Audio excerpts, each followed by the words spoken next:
स्वागत है आपका लोतिका ब्लॉग्स फैक्ट्स इजी की बोलती कहानियों में। मैं लोतिका आज आपको सुनाती हूँ पंचतंत्र की एक शिक्षाप्रद कहानी, 3 मूर्ख पंडित। तो चलिए कहानी शुरू करते हैं। एक नगर में 4 मित्र रहते थे। उनमें से 3 बड़े शास्त्र के ज्ञानी थे, लेकिन बुद्धि रहित थे। चौथा शास्त्र का ज्ञानी नहीं था, किंतु बुद्धिमान था। चारों ने सोचा कि विद्या का लाभ तभी हो सकता है यदि वे विदेश में जाकर धन संग्रह करें। इसी विचार से वे विदेश यात्रा को चल पड़े।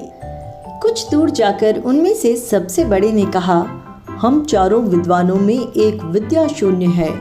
वह शास्त्र में मूर्ख है। धनोपार्जन के लिए और धनिकों की प्रसन्नता प्राप्त करने के लिए विद्या आवश्यक है। विद्या के चमत्कार से ही हम उन्हें प्रभावित कर सकते हैं। अतः हम अपने धन का कोई भी भाग इस विद्याहीन को नहीं देंगे। वह चाहे तो घर वापस चला जाए। दूसरे ने इस बात का समर्थन किया, किंतु तीसरे ने कहा, यह बात उचित नहीं है।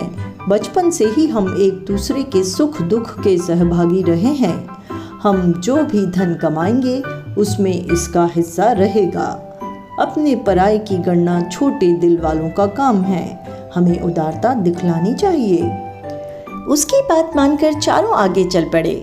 थोड़ी दूर जाकर उन्हें जंगल में एक शेर का मृत शरीर मिला। उसके अंग प्रत्यंग बिखरे हुए थे। तीनों विद्या के अभिमानी युवकों ने कहा, आओ हम अपनी ही शिक्षा की परीक्षा करें। शास्त्र के ज्ञान के प्रभाव से हम इस मृत शरीर में नया जीवन डाल सकते हैं। ये कहकर तीनों उसकी हड्डियां बटोरने और बिखरे हुए अंगों को मिलाने में लग गए। एक ने हड्डियां इकट्ठी की, दूसरे ने चमड़ी, मांस, रुधिर संयुक्त किया, तीसरे ने प्राणों के संचार की प्रक्रिया शुरू की। इतने में शास्त्र के ज्ञान से रहित लेकिन बुद्धिमान मित्र ने उन्हें सावधान करते हुए कहा, जरा ठहरो, तुम लोग अपनी विद्या के प्रभाव से शेर को जीवित कर रहे हो। वह जीवित होते ही तुम्हें मारकर खा जाएगा। शास्त्र के ज्ञानी मित्रों ने उसकी बात को अनसुना कर दिया। तब वह बुद्धिमान बोला, यदि तुम्हें अपनी विद्या का चमत्कार दिखलाना ही है तो दिखलाओ, लेकिन एक क्षण ठहर जाओ, मैं वृक्ष पर चढ़ जाऊं। ये कहकर वह वृक्ष पर चढ़ गया।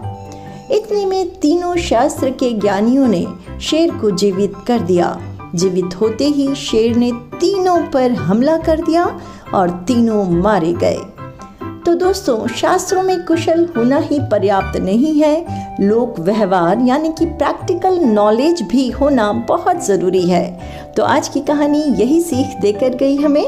मिलते हैं अगली कहानी में बहुत जल्द। तब तक के लिए सब्सक्राइब करते हुए जुड़े रहें मेरे साथ। Thanks for watching.